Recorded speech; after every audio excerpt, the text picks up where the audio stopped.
The Chinese have a bold dream to transform their country into a modern industrial state by the end of the century. But the China of today is still much like any developing nation, short on skills, technology, and capital. To acquire them, the Chinese communists are doing some very un-Marxist things.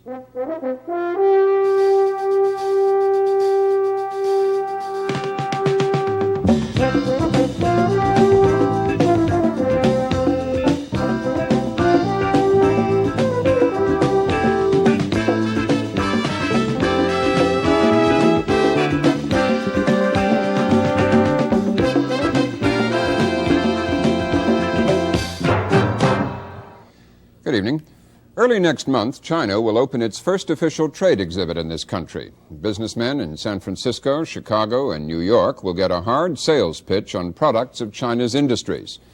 Since relations were normalized last year, the two countries have had an unequal partnership in trade. Right now, the U.S. is selling 3 times as much to China as it's buying. But the Chinese are determined to turn that round, and with it, their standard of living. It's all part of China's much-publicized 4 modernizations policy announced in February '78. By rapidly modernizing industry, agriculture, technology, and defense, the Chinese hope to increase per capita income from the present equivalent of $150 to $1,000 a year by the year 2000. The Chinese leaders have taken an interesting first step to motivate greater production. They are permitting a significant amount of old-fashioned capitalism. Recently, they allowed a team from the BBC to film some examples. So tonight, an unusual glimpse of China's new business spirit. This report appeared on the BBC's Money program. The reporter is Paul Barry. If the Chinese have got their figures right, 1/4 of the world's population lives in China. The national income per head is only $150 a year, scarcely higher than India, and the sort of money a Westerner might spend in a weekend. But you don't see beggars on the streets. If there's no job or house for you in the city, they send you to the countryside to work on the land. And you go, because China is a very disciplined society. Each year, there are 12 million more mouths to feed, 12 million new pairs of hands to keep busy. It's a miracle if they can raise living standards at all.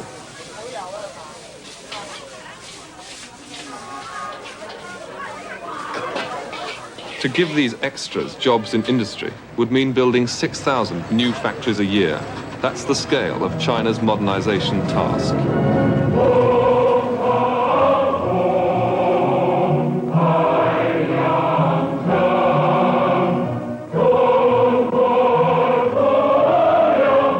When you look at China's industry, it's like going back in time, revisiting the Industrial Revolution. Never mind that it looks worse in parts of Wolverhampton. Some of these factories are China's pride and joy. The Far East fan factory near Canton is one of them. There are 1,500 factories in China making electric fans, and this is one of the most modern. It turns out 60,000 fans a year to cool the hotspots of Africa and the Far East, and the assembly line makes it look bang up to date. But when you get to the process, you begin to have your doubts. Isn't this more like do-it-yourself than mass production?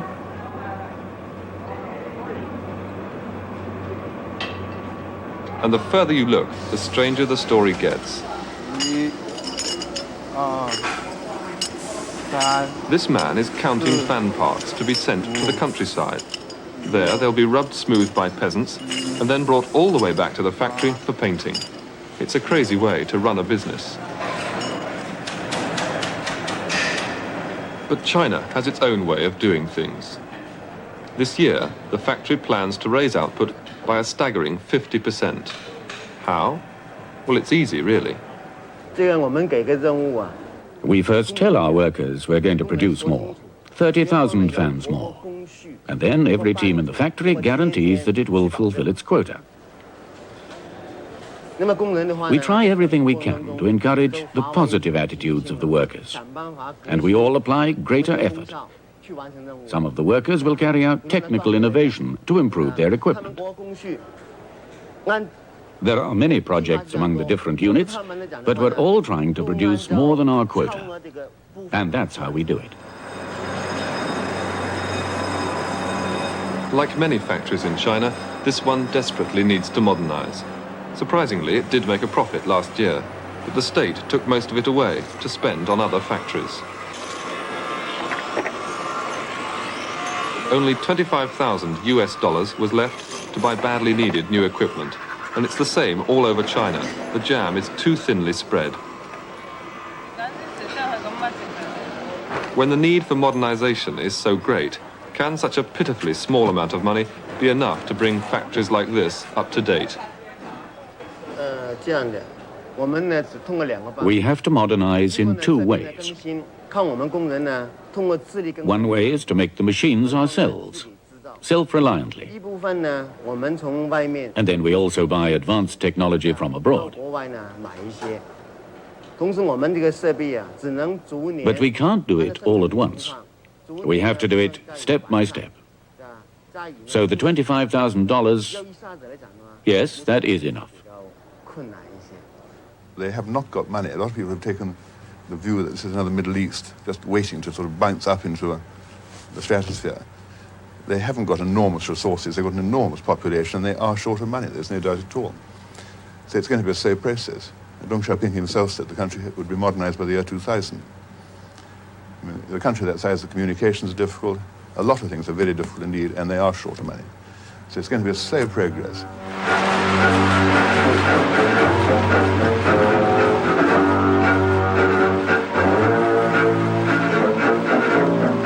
The Cultural Revolution in China hasn't exactly helped their chances of modernization. For 10 years to 1976, the country was frequently in almost total chaos. Factories would stop work for months when the Red Guards arrived to root out reactionary thinkers.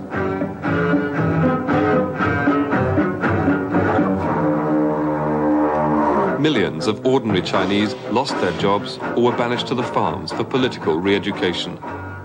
Many committed suicide to escape persecution. For a decade, political purity was paramount and production took second place.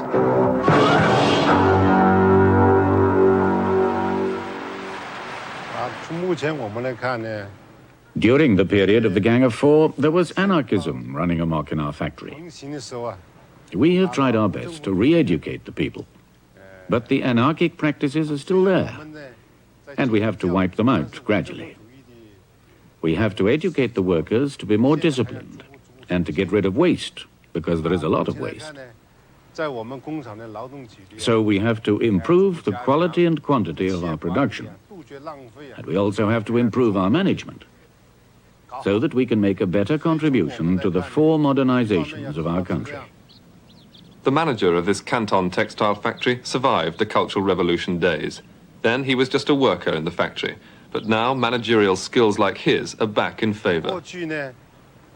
Before, intellectuals and educated people were struggled against and criticized. There's an old saying of the Gang of Four: the more knowledge you have, the more reactionary you are.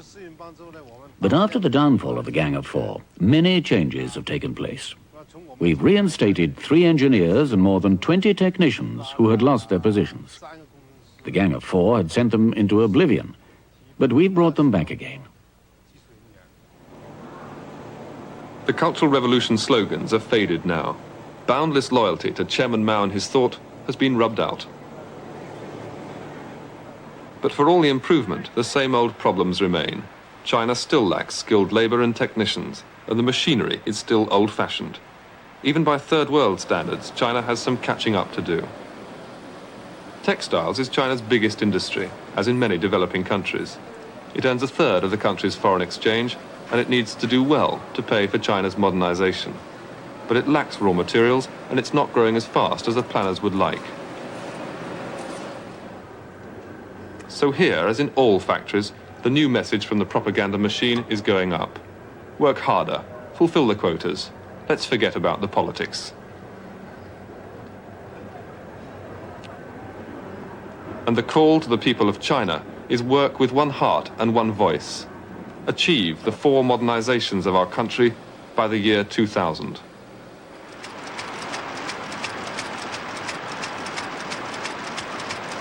But since the death of Mao, more has changed than just the slogans. The capitalist roaders are back in command, and they know you can make someone die for communism, but it's harder to make them work for it. Most girls in this factory earn the standard industrial wage of £17 a month. But since last year, they can earn an extra £7 or £8 a month in bonus payments if they work hard. And as the cynics would expect, it's doing the trick in raising production. And the workers like it, but for good socialist reasons, of course. We're all very happy with the bonus system. It's very good for production, and it also increases our income. But we don't just work for the bonus. We also want to increase production and to produce better textile goods. Do you work harder since the bonus system was introduced? Yes, of course, we work much harder since the bonus system started, and with much greater enthusiasm. And the harder we work, the more the state rewards us. So we are very happy. In the Harrods of Canton, the motives of the bonus seekers seem perfectly obvious. There's no reason to believe the Chinese have a special aversion to money and consumer goods, or that the Chinese leadership is not deliberately dangling these rewards. At weekends and lunchtimes, the shop is packed with people lured in by what the new consumer society has to offer.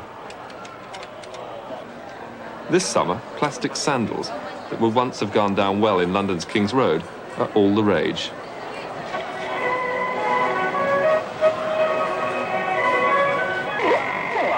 There are Chinese-made radios too, for those with the money. But these radios are not for the Chinese market, even though they're assembled in a Chinese factory.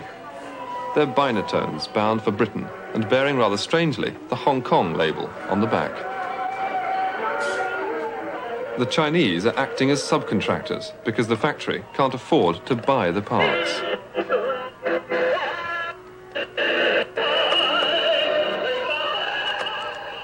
For the job, they get the princely sum of 80 pence a radio, and each worker produces just 3 a day, and a grand total of £2.40 for the nation's coffers.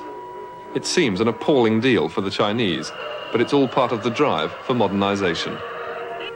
Chinese now are anxious to develop their industrial capability.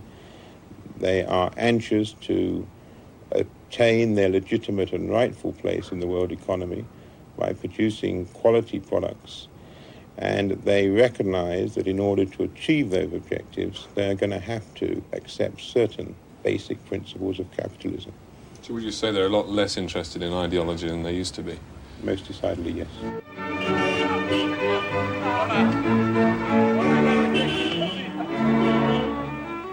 At the Canton Trade Fair, the businessmen press in like prospectors. They're pursuing the dream of conquering the world's biggest market, and they've come from all parts of the globe.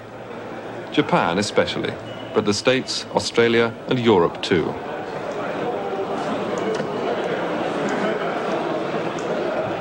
They're here because China needs them. They have the money and the know-how that China lacks.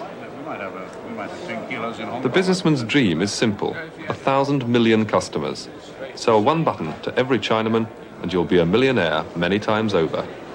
Now, Mrs. Young says you also have interest in lubricating oils. I'm in charge of. You're in charge of lubricating. And also additives? Additives, not lubricating. Just the additives for it? Yeah. Could you, I will be coming back next week, so if I see you again... Just now you know. That's excellent. Next week... But it's not been the gold mine that the diggers expected. It's a simple problem. You can't sell to people if they have no money to buy with. And here at the Canton Fair, the Chinese are most interested in selling. The Dongfeng brand series 135 high-speed diesel engines. Dongfeng diesel engines are highly adaptable. Canton is the shop window for China to dress her wares to the world. It's what every businessman sees when he comes. China's brave new world, packed with machines that would make every Chinese factory manager go green with envy.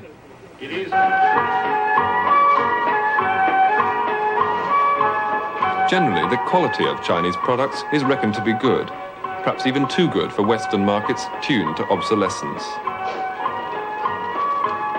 But it's the style that's the problem. They don't seem to have much of a clue about Western fashions. No doubt the idea of throwing something away because you don't like the cut strikes the Chinese as repulsive behavior, not socialist at all. But if they don't pay more attention to the style of goods that Westerners want, there will be a limit to their sales abroad. So more and more, the foreign textile merchants are telling them what to make, then supplying them the patterns, the raw materials, and sometimes even the machines to make it with. That's what this American deal is all about. The foreigners get their garments cheap, and the Chinese get machines without putting down hard cash. It's called a compensation trade deal, and it's happening more and more in China today. The surprise is that China needs help on even the simplest projects. I think the main building is going to be here.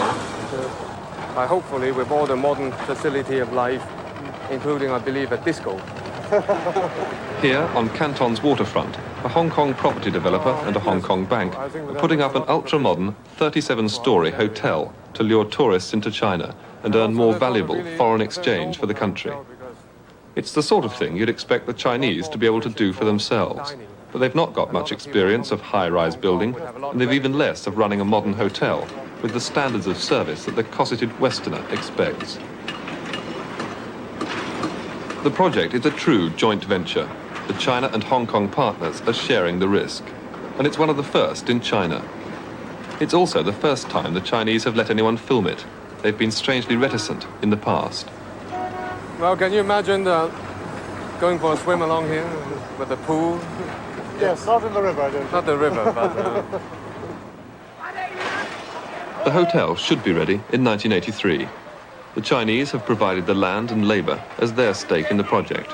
The Hong Kong developer and the bank bring the money, the management, expertise and design.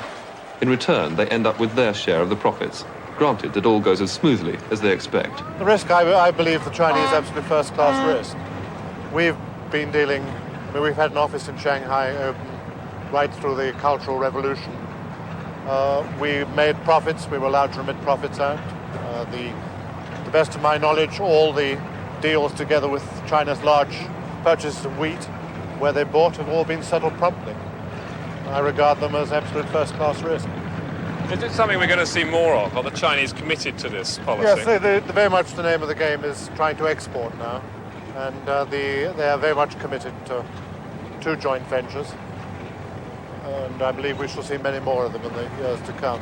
And how much do they need them? What's the advantage for them? Well, the advantage to them is to get the foreign exchange element of a joint venture in from the foreign partner, the expertise and the marketing expertise, selling the products eventually abroad. It's amazing how much you have done within the span of 7 months. Yes.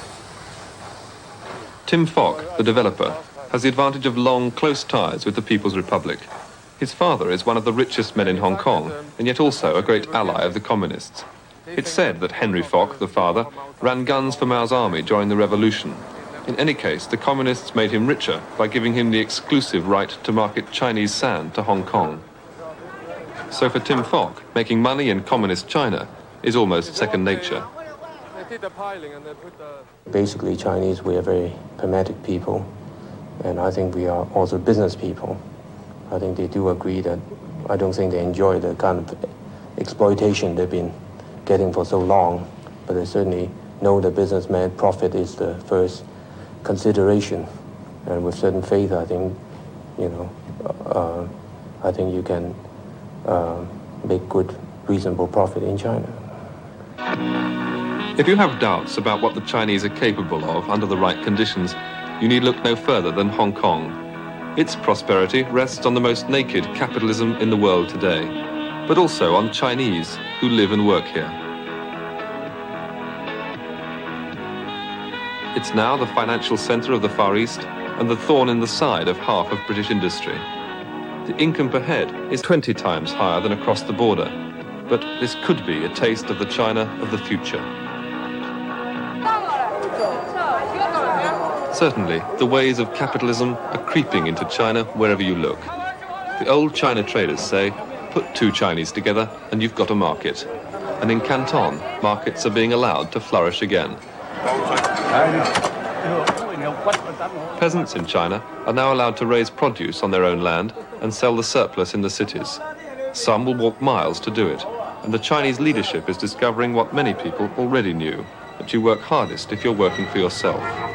And they're allowing this enterprise to flourish because they realize it will speed the country's modernization, just like incentives are doing.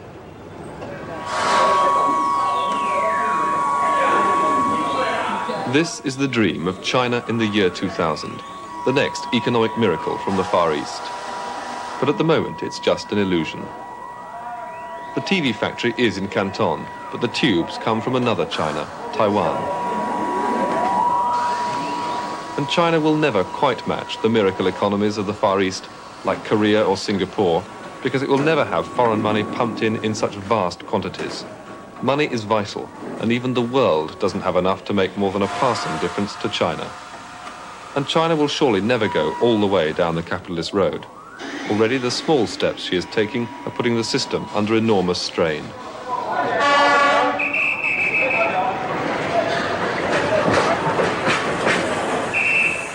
At the border of China and Hong Kong, the overseas Chinese march in by the thousand to see their relatives. And as the radios, TVs and automatic rice cookers arrive, so the lure of capitalist goodies makes more people want to get out. For every one discontent that tried the home run to Hong Kong in 1976, 200 will do it today. This year, 200,000 could succeed.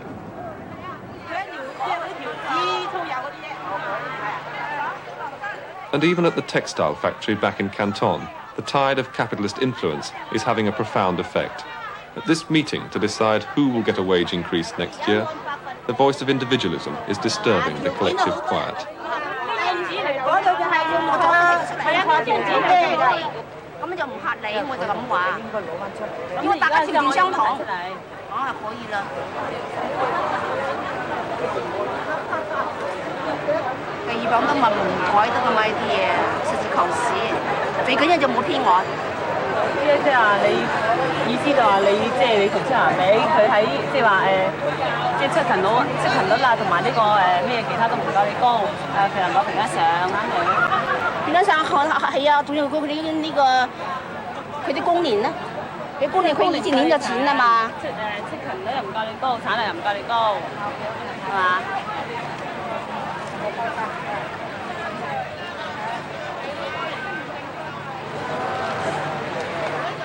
Arguments like this must surely shake China's socialism. By the year 2000, some predict China will no longer be communist. But it may combine the best of capitalism and socialism if they're lucky. Only one thing is certain. In modernizing, the Chinese leadership has set out to change China faster than it's ever changed before. And for that, they'll suffer from the old Chinese curse. They will live in interesting times.